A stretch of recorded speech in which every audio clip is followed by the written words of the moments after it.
রামিসা হত্যার বিচার দাবিতে রাজধানীতে বিক্ষোভ। দেশ অস্থির করার চক্রান্ত চলছে, অভিযোগ বিএনপির। সুষ্ঠু বিচার পাবেন আশাবাদী রামিসার বাবা। ঝিনাইদহে নাসিরুদ্দিন পাটোয়ারির উপর হামলা। বর্তমান সংকটে সরকার দেশ পরিচালনায় ব্যর্থ, অভিযোগ এনসিবি নেতাদের। দেশে হামে আরও ১১ জনের মৃত্যু, বাড়ছে নিউমোনিয়া ও ডায়রিয়া। পরিকল্পিত পদক্ষেপে সংক্রমণ রোধ সম্ভব, বলছেন জনস্বাস্থ্য বিশেষজ্ঞরা। দেখছিলেন কাউন্সিলম্যান সংবাদ শিরোনাম, এবার বিস্তারিত। শিশু রামিসা ধর্ষণ ও হত্যাকাণ্ডের বিচার দাবিতে সোচ্চার বিভিন্ন সামাজিক ও সাংস্কৃতিক সংগঠন। এ হত্যাকাণ্ডের দ্রুত বিচার নিশ্চিত করে বিচার বিভাগের উপর জনগণের আস্থা ফেরানোর আশ্বাস দিয়েছেন বিএনপির স্থায়ী কমিটির সদস্য, সংরক্ষিত আসনের এমপি সেলিমা রহমান। শুক্রবার সকালে রামিসার বাসায় গিয়ে এ আশ্বাস দেন তিনি। এদিকে দ্রুত তদন্ত প্রতিবেদন জমা দেয়া হবে বলে জানিয়েছেন ডিএমপির অতিরিক্ত police commissioner Shafiqul Islam. Report Fazle রাব্বির। যে বয়সে পুতুলের বিয়ে কিংবা রূপকথার গল্পে বিভর থাকার কথা ছোট্ট রামিসার, সেই বয়সে তাকে গ্রাস করেছে পৈশাচিক ঘাতক সোহেল রানা। নিষ্ঠুর এই বর্বরতার বিরুদ্ধে ফুঁসছে গোটা দেশ। বিচারের দাবিতে উত্তাল রাজধানী ঢাকা। এই দাবিতে সকাল থেকেই রাজধানীর বিভিন্ন পয়েন্টে বিক্ষোভ করে বিভিন্ন শ্রেণীপেশার মানুষ। বিচারে দেরি হলে ভবিষ্যতে এই ধরনের ঘটনা আরও ঘটবে বলে শঙ্কা সচেতন অভিভাবকদের। আমরা বিচার চাই, জনগণের কাছে আমরা জনগণের বিচার করব। আমরা ফাঁসি চাই, তাকে জনসম্মুখে বিচারটা করা হয়। ওই আইনি প্রসেসিংয়ের মধ্যে আমরা যাইতে চাই না, যে আইনি প্রসেসিং হবে, এগা হবে, সেটা হবে, এত কিছু দরকার নাই ভাই। কিছু কিছু বিচার একেবারে সাথে সাথে করতে হয়। এমনভাবে বিচারটা হওয়া উচিত যেন আর কোনো মায়ের সন্তান যেন এরকম বুক খালি না হয়। এর আগে শুক্রবার সকালে রামিসার পরিবারের খোঁজখবর নিতে তাদের বাসায় যান বিএনপির স্থায়ী কমিটির সদস্য সেলিমা রহমান। অভিযোগ করেন দেশকে অস্থিতিশীল করতে সক্রিয় একটি চক্র। আমরা চেষ্টা করছি সেই বিচার বিভাগে যেন জনগণের ভরসা থাকে, আস্থা থাকে, সেই লক্ষ্যে কিন্তু প্রধানমন্ত্রী কাজ করে যাচ্ছে। হ্যাঁ, মানুষ ক্ষুব্ধ হবে, কিন্তু একদিনে কিন্তু সমস্ত জিনিস সম্ভব নয়। আপনি যেখানে ১৫-১৭ বছর চা করেছেন, আমরা ২ মাসে তার সম্পূর্ণভাবে শেষ করতে পারব না। কাজেই মাননীয় প্রধানমন্ত্রী চেষ্টা করবেন, আমরা চেষ্টা করি, আপনারা চেষ্টা করুন, জনগণ সবাই মিলে। প্রধানমন্ত্রী তারেক রহমানের আশ্বাসে সন্তুষ্ট রামিসার বাবা আব্দুল হান্নান মোল্লা আশা করেন সঠিক বিচারের। ইনশাল্লাহ, যেহেতু আমার বড় ভাই আমার প্রধানমন্ত্রী আমাকে কথা দিয়েছেন, আমি 100% বিশ্বাস করি। এবং আমার এই রাবিসার পাশাপাশি দেশে যত যা কিছু আছে উনি দেখছেন এবং দেখবেন। এদিকে রাজধানীতে সংবাদ সম্মেলনে অতিরিক্ত পুলিশ কমিশনার শফিকুল ইসলাম জানান, দ্রুত সময়ের মধ্যে দেয়া হবে তদন্ত প্রতিবেদন।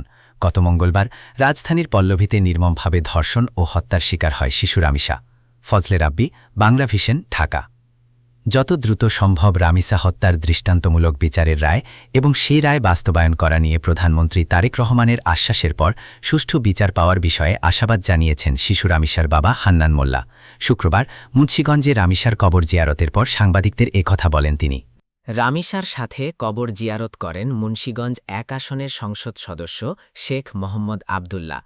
হত্যা ও ধর্ষণের ঘটনায় দোষীদের দ্রুত বিচারের আওতায় এনে সর্বোচ্চ শাস্তি নিশ্চিতের আশ্বাস দেন তিনি। রাবিসার কবর জিয়ারতের সময় আবেগঘন পরিবেশের সৃষ্টি হয়।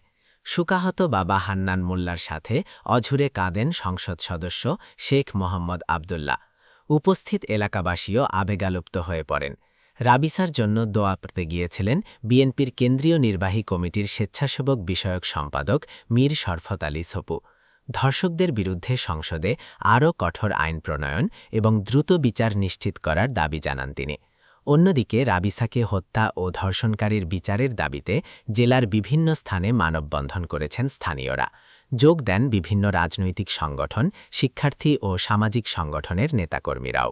আমি দর্শন করেছি মাননীয় আইনমন্ত্রী, স্বরাষ্ট্রমন্ত্রী, ওনারা যাওয়ার পরে ওনারা আমাকে বলেছেন যে বাংলাদেশের ভিতরে সবচেয়ে দ্রুত সময়ের ভিতরে আমরা চার্জশিট দেওয়ার চেষ্টা করব এবং যত দ্রুত সম্ভব একটা দৃষ্টান্তমূলক বিচারের রায় এবং সেই রায় বাস্তবায়নের জন্য মাননীয় প্রধানমন্ত্রী আমাকে আশ্বস্ত করে আসে। তো ওনার যে ভালোবাসা, ওনার যে চোখের কান্না, আকৃতি এবং আমাকে শেষ দেওয়া কথা, সেই কথার উপরেই আমি 100% বিশ্বাসী।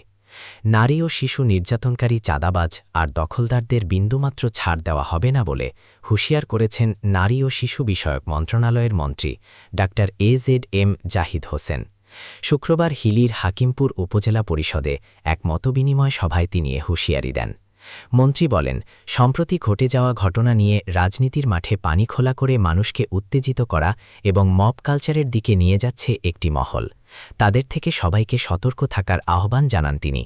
বলেন, যারা শিশুদের নির্যাতন করে বা ধর্ষণ করে তাদের সর্বোচ্চ শাস্তি বেগম খালেদা জিয়ার আমলে মৃত্যুদণ্ড দেওয়া আছে। রাইমিসা ধর্ষণের ঘটনায় ২৪ ঘণ্টার মধ্যে আসামিকে আটক করা হয়েছে, তার সঠিক বিচারও হবে। এ ধরনের অপরাধীদের আর কোনো ছাড় নেই বলেও জানান তিনি। কিছু কিছু ঘটনা নিয়ে অত্যন্ত সুচিন্তিতভাবে রাজনীতির মাঠে পানি ঘোলা করার চেষ্টা করতেছে, মানুষকে উত্তেজিত করে মানুষকে মদ কালচারের দিকে ধাবিত করার চেষ্টা করতেছে। তাদের ব্যাপারেই বর্তমান সরকারের সুনির্দিষ্ট বক্তব্য। কোনো অবস্থাতেই কেউ যদি মনে করেন সেই সাবেক স্বরাষ্ট্রমন্ত্রীর মতো যে ধাক্কা দিলেই বিল্ডিং পড়ে যাবে আর ধাক্কা দিলেই সরকার চলে যাবে বা পালিয়ে যাবে, তাইলে তারা বোকা স্বর্গে আছেন। ঝিনাইদহে হামলার শিকার হয়েছেন এনসিপির মুখ্য সমন্বয়ক নাসিরুদ্দিন পাটোয়ারি। এ ঘটনায় ৮ জনের নাম উল্লেখসহ অজ্ঞাত ১১৫ জনকে আসামি করে মামলা করেছেন এনসিপির এই নেতা। এদিকে দেশের বর্তমান সংকটে সরকার দেশ পরিচালনায় ব্যর্থ বলে মন্তব্য করেছে এনসিপির মুখপাত্র আসিফ মাহমুদ সজীব ভুইয়া। শুক্রবার প্রেসক্লাবে দলটির এক অনুষ্ঠানে এ মন্তব্য করেন তিনি। ওমর ফারুকের রিপোর্ট। ঝিনাইদহে জুমা নামাজ শেষে মসজিদ থেকে বের হওয়ার সময় হামলার শিকার হন জাতীয় নাগরিক পার্টি এনসিপির মুখ্য সংগঠক নাসিরুদ্দিন পাটোয়ারি। এতে এনসিপির স্থানীয় কয়েকজন আহত হয়। ঝিনাইদহে এবং ঢাকায় বিক্ষোভ মিছিল করে সংগঠনটি। এ ঘটনায় ঢাকায় এনসিপির এক অনুষ্ঠানে নিন্দা জানান এনসিপির মুখপাত্র আসিফ মাহমুদ সজীব ভুইয়া। বলেন, এ ধরনের হামলা আওয়ামী সংস্কৃতি, যা বর্তমান সরকারি লোকদের মাঝেও দেখা যাচ্ছে। রাষ্ট্র পরিচালনায় সরকার ব্যর্থ হলেও বিরোধী দলের নেতাকর্মীদের হামলার মাধ্যমে এগিয়ে আছে। আমরা দেখেছি যে আওয়ামী লীগের সময়ে এই ঘটনাগুলো ঘটত। সাংস্কৃতিক প্রোগ্রাম, ধর্মীয় প্রোগ্রাম, মসজিদের ভিতরে এই জায়গাগুলোতে হামলা, এই জায়গাগুলোতে আক্রমণ করা হতো। আবারও সেটা শুরু হচ্ছে, সেটা আমরা দেখছি। এই সরকার, এই সরকারি দল, তারা রাষ্ট্র পরিচালনায় ব্যর্থ হচ্ছে, কিন্তু প্রতিপক্ষকে তারা দমন পীড়নের মাধ্যমে মোকাবেলার এক ধরনের স্ট্র্যাটেজি তারা নিচ্ছে। এটা বাংলাদেশের জন্য কোনো ভালো কিছু বয়ে আনবে না। অনুষ্ঠানে প্রধানমন্ত্রী তারেক রহমানের শিশু আমিসার পরিবারের পাশে দাঁড়ানো নিয়ে কথা বলেন এনসিবির উত্তরাঞ্চলীয় সংগঠক সার্চ আলম। মাননীয় প্রধানমন্ত্রী সেখানে গিয়েছেন, সহমর্মিতা জানিয়েছেন, আমরা ধন্যবাদ জানাই। কিন্তু এই সহমর্মিতা যদি ওই একদিনের শুধুমাত্র ইস্যু ধামাচাপা দেওয়ার খেলা হয়, পরে ৬ মাসেও বিচারের কোনো দিশা খুঁজে না পাওয়া যায়, তাহলে এই সহমর্মিতার কার্ড আগামীর বাংলাদেশের জনগণ আর মেনে নেবে না। নাসরুদ্দিন পাটোয়ারির ওপর হামলার প্রতিবাদে প্রেসক্লাবের সামনে থেকে বিক্ষোভ মিছিল বের করে দলটির নেতৃকর্মেরা। ওমর ফারুক, বাংলা ভিশন, ঢাকা। দেশে হাম ও হাম উপসর্গে গত ২৪ ঘণ্টায় আরও ১১ শিশুর মৃত্যু হয়েছে। স্বাস্থ্য অধিদপ্তর জানিয়েছে, এই সময়ে নতুন করে আক্রান্ত হয়েছে ১৩১৫ জন। হাম পরবর্তী নিউমোনিয়া ও ডায়রিয়া সহ অন্যান্য জটিল রোগ আতঙ্ক বাড়াচ্ছে অভিভাবকদের। একে উদ্বেগজনক বলছেন চিকিৎসকরা। বিস্তারিত মামুন আবদুল্লাহ রিপোর্টে। দিন দিনই উদ্বেগ বাড়াচ্ছে হাম সংক্রমণ। প্রতিদিনই মৃত্যুর মিছিলে যুক্ত হচ্ছে শিশুরা। গত ২.৫ দশকের রেকর্ড ভেঙে বিগত ২ মাসে হাম ও হামের উপসর্গে আক্রান্ত ৫৬,০০০ ছাড়িয়েছে। মৃতের সংখ্যা ৫০০ ছুঁই। স্বাস্থ্য অধিদপ্তরের পাঠানো তথ্যে গেল ২৪ ঘণ্টায় হাম আক্রান্ত হয়ে মৃত্যুবরণ করেছে আরও ১১ শিশু। নতুন আক্রান্ত হয়ে হাসপাতালে ভর্তি আরও ১৩১৫ জন। হাম পরবর্তী নানা জটিল রোগে আক্রান্ত হচ্ছে শিশুরা। এতে নতুন করে উদ্বেগ বাড়াচ্ছে অভিভাবকদের মধ্যে। হাম গেছে কিন্তু নিউমোনিয়াটা রয়ে গেছে, যার জন্য আমাদের ছাড়তেছে না। ইনফেকশন আছে ওর বুকে, কাশিটা বেশি অনেক, প্রচণ্ড কাশি, মানে কাশতে কাশতে বুকের দুছো খাইতে পারে না। প্রচণ্ড কাশি আর জ্বর, প্রচণ্ড জ্বর। বলছে যে পরীক্ষা করছে, তারা বলছে হাম আর এই নিউমোনিয়া আর হার্টের সমস্যা, এই জায়গায় পাঠ দিছে। নতুন উপসর্গে উদ্বিগ্ন চিকিৎসকরাও, একই সাথে তাদের ভাবিয়ে তুলছে আইসিইউ সংকট। হামটা আমাদের এখানে যেটা হচ্ছে যে মারাত্মক আকার যদি আমি বলি সেভাবেই হয়েছে, কারণ পেশেন্ট মানে বাচ্চা, শিশু কিন্তু অনেক মারা যাচ্ছে। আমার ২ বছরের নিচে প্লাস এর নিচে ২ বছরের নিচে ৫ বছরের নিচে এরকম বাচ্চারা আমাদের বেশি মারা যাচ্ছে। এবং মূলত যে দেখা যাচ্ছে কি যে শ্বাসকষ্ট, নিউমোনিয়া এটাই বেশি মারা যাচ্ছে। তবে কিছু বাচ্চা আমি পেয়েছি যাদের যেমন হয়েছে আপনার ওনাদের ডায়রিয়া এত হয়েছে, বাচ্চা তো মুখে কিছু খাচ্ছে না, বমিও হচ্ছে, ওদের ইলেকট্রাইট ইমব্যালেন্স হয়ে গিয়েছে এবং সেখান থেকে দেখা গিয়েছে ওদের প্রচুর সিভিয়ার ডিহাইড্রেশন থেকে পরবর্তীতে কিডনিতে সমস্যা হয়েছে। তো কিডনি ইনজুরি হয়ে যায় এবং সেটার পরবর্তীতে সেই বাচ্চাকে ওভাবে করে সেভ করা যায় নাই। তো এরকম কিছু পেশেন্ট আমরা পেয়েছিলাম। এদিকে হাম সংক্রমণ ঠেকাতে সরকারকে এখনই সমন্বিত পদক্ষেপ নেয়ার পরামর্শ জনস্বাস্থ্য বিশেষজ্ঞদের। সফলতার জন্য যা করণীয় সেটাই করতে হবে। সেটা হলো একটা কৌশলগত পরিকল্পনা, টিকা দেয়া এবং আমাদেরকে নির্মূল করা আমাদের হাম এবং অন্যান্য যে সংসারক রোগ আছে। হাম সংক্রমণ ঠেকাতে দুধ পান করে এমন শিশুর মায়েদের পুষ্টিকর খাবার খেতে পরামর্শ দিচ্ছেন বিশেষজ্ঞ চিকিৎসকরা। মামুন আবদুল্লাহ, বাংলা ভিশন, ঢাকা। ময়মনসিংহে ত্রিশালে জাতীয়ভাবে উদযাপন হতে যাচ্ছে জাতীয় কবি কাজী নজরুল ইসলামের ১২৭তম জন্মজয়ন্তী উৎসব। আজ ৩ দিনব্যাপী অনুষ্ঠানের উদ্বোধন করবেন প্রধানমন্ত্রী তারেক রহমান। অনুষ্ঠান সফল করতে রাজনৈতিক, সামাজিক ও সাংস্কৃতিক সংগঠন এবং প্রশাসনের পক্ষ থেকে নেওয়া হয়েছে ব্যাপক প্রস্তুতি। ময়মনসিংহ থেকে স্টাফ রিপোর্টার অবিত রায়ের তথ্য ও নাজিম উদ্দিনের ক্যামেরায় নাজমুল নিসানের ডেস্ক রিপোর্ট। ময়মনসিংহের ৩০ সালে নজরুল একাডেমি মাঠে এ দৃশ্য নজরুল জন্মজয়ন্তী উদযাপনের শেষ মুহূর্তের প্রস্তুতি। নান্দনিক মঞ্চ ও প্যান্ডেল তৈরিসহ চলছে নানা কর্মযজ্ঞ। ৩ দিনব্যাপী আলোচনা সভা, স্মৃতিচারণ, সাংস্কৃতিক অনুষ্ঠান ছাড়াও উৎসবে থাকছে গ্রামীণ মেলা, আয়োজনে থাকছে বইমেলাও। দীর্ঘদিন পর নজরুল জন্মজয়ন্তী জাতীয়ভাবে উদযাপন হওয়া এবং এতে প্রধানমন্ত্রী তারেক রহমানের উপস্থিতি উৎসবে যোগ করেছে বাড়তি আমেজ। এটি আমাদের কাছে ২টি ঈদের পর আমাদের মহিষ বিভাগের মানুষের জন্য সবথেকে বড় উৎসব। এটি জনাব তারেক রহমানের আগমন ঘটবে এবং এটি সরকারি জাতীয় পর্যায়ে এই নজরুল মেলা অনুষ্ঠিত হবে। এ নিয়ে আমাদের ত্রিশাল এবং মহিষ বিভাগের মানুষের ভিতরে ব্যাপকভাবে প্রাণচঞ্চল সৃষ্টি হয়েছে। অনুষ্ঠান সফল করতে দলের পক্ষ থেকেও নেওয়া হয়েছে বিভিন্ন উদ্যোগ।